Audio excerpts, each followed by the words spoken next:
नमस्कार विद्यार्थी मित्रांनो, स्वागत आहे तुमचं गणित शिकूया या यूट्यूब चॅनलमध्ये। विद्यार्थी मित्रांनो, आपण पूर्व माध्यमिक शिष्यवृत्ती परीक्षा म्हणजेच स्कॉलरशिप परीक्षा यासाठी इयत्ता 8वी यासाठी जी मार्गदर्शिका आहे गणित विषयासाठी तिचा अभ्यास करणार आहोत। त्यातील घटक, त्या घटकांवरती आधारित उदाहरणे यांचा आपण अभ्यास करणार आहोत। चला तर मग व्हिडिओला सुरुवात करूयात। तत्पूर्वी तुम्हाला एक विनंती आहे, तुम्ही जर चॅनलला नवीन नसाल तर चॅनलला सबस्क्राईब करा, व्हिडिओला लाईक शेअर करा आणि नोटिफिकेशनचं बेल आयकॉन दाबा, जेणेकरून तुम्हाला सर्व नोटिफिकेशन्स वेळेवर मिळत जातील। चला तर मग सुरुवात करूयात। प्रश्न क्रमांक 13 बघा, एका व्यापाऱ्याने 2 वस्तू प्रत्येकी 1248 रुपयास विकल्याने एका वस्तूच्या विक्रीवर त्याला (4) नफा झाला तर दुसऱ्या वस्तूच्या विक्रीवर (4) तोटा झाला, तर एकंदरीत या व्यवहारात त्याला किती टक्के तोटा झाला?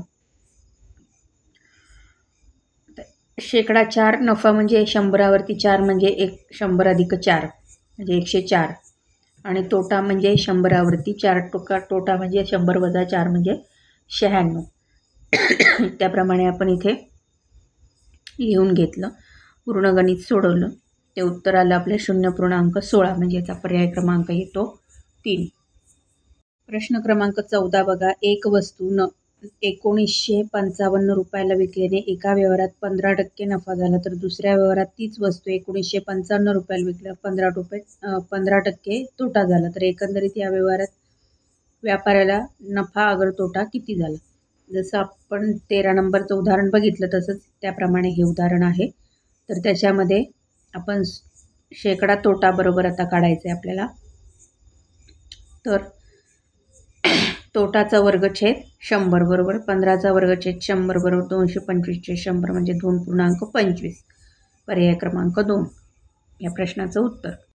15 क्रमांकाचा प्रश्न बघा, जॉनने एक यंत्र 12,50,000 रुपयाला खरेदी केलं, ते आणण्यासाठी 25,000 रुपये खर्च आला, खरेदी किमतीच्या 20% कर भरावा लागला। जॉनने ते यंत्र किती रुपयाला विकावं म्हणजे 10% नफा होईल? आता पूर्ण यांच्यात आपण बेरीज करून घेऊ बघा, 12,50,000 अधिक 25,000 रुपये आणि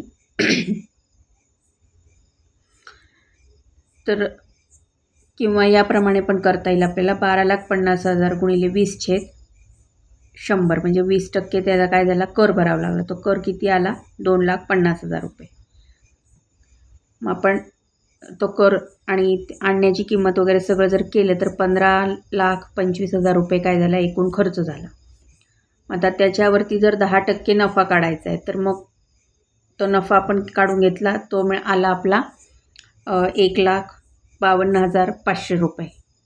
मग ह्या 15,25,000मध्ये 1,52,500 रुपये जर मिळवले तर 16,77,500 रुपयेला ते जर त्यांनी विकलं तर त्याला 10% नफा होईल, म्हणून पर्याय क्रमांक 4 येतो ह्या प्रश्नाचा।